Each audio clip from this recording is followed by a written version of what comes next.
అందరూ కూడా సర్టిఫికెట్స్ ఇవ్వడం జరుగుతుంది మోదీ గారి యొక్క మరి ముఖ చిత్రంతో. ఇది లాస్ట్ 4 years నుంచి మనం చూస్తూ ఉంటే అనేక మంది టోర్నమెంట్లో పాల్గొన్న వాళ్ళు ఈ గేమ్స్లో ఒలింపిక్స్ వరకు రాగలిగినారు, నేషనల్లో రాగలిగినారు, మరి జాతీయ స్థాయిలో అవార్డులు పొందిన వాళ్ళు ఉన్నారు.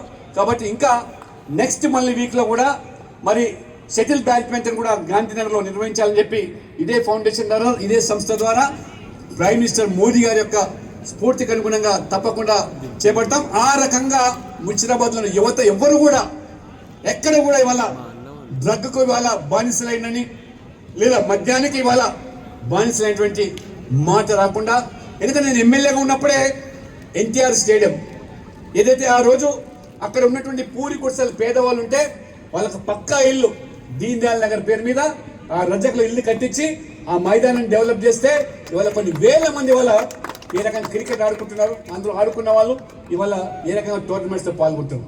కానీ ఆ రోజు ఆ స్టేడియంను నేను రెండోసారి ఎమ్మెల్యే అయినప్పుడు ఆనాడు ముఖ్యమంత్రి కేసీఆర్ గారు దాన్ని గొప్ప ఆడిటోరియం కడతాము, రవీంద్ర భారతిని తరలిస్తాము, ఒక మాల్స్ క్రియేట్ చేస్తాము, ఫుడ్ కోర్ట్స్ ఏర్పాటు చేస్తామంటే సస్య మీద నేను దాన్ని అడ్డుకున్నాను. ఎందుకంటే ఇక్కడ ముషిరాబాద్ యువతనే కాదు, ఓల్డ్ సిటీ నుంచి వచ్చి కూడా యువత అక్కడ ఆడుకుంటుంటారు. కాబట్టి నథింగ్ డూయింగ్ అంటే ఆ రోజు ముఖ్యమంత్రి చెప్పారు, మంచి ప్రాజెక్ట్ పోతున్నది మీ కాన్స్టిట్యూన్సీ అంటే నథింగ్ డూయింగ్. ఇవాళ యువతకు ఇంతకంటే మించి ఇప్పటికే కాంక్రీట్ జంగల్గా అయిపోయింది హైదరాబాదు, ఎటువంటి లంగ్ స్పేసెస్ ఎక్కడ లేకుండా పోయినాయి.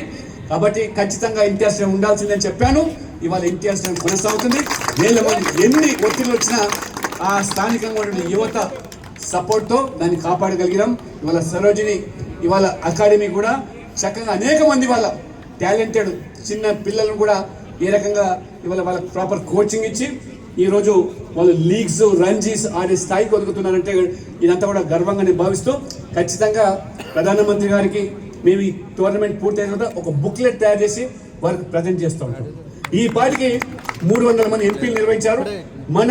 నా తరఫు నుంచి కూడా మీ అందరి యొక్క ఈ యొక్క పోటీలో పాల్గొన్న వాళ్ళందరి యొక్క మరి ఈ యొక్క ఫొటోస్ వీడియో క్లిప్స్ కూడా ప్రైమ్ మినిస్టర్ ఆఫీస్కి పంపించడం జరుగుతుంది. కాబట్టి భవిష్యత్తులో కూడా ప్రతి ఏటా ఇటువంటి కార్యక్రమాలు నిర్వహిస్తాం.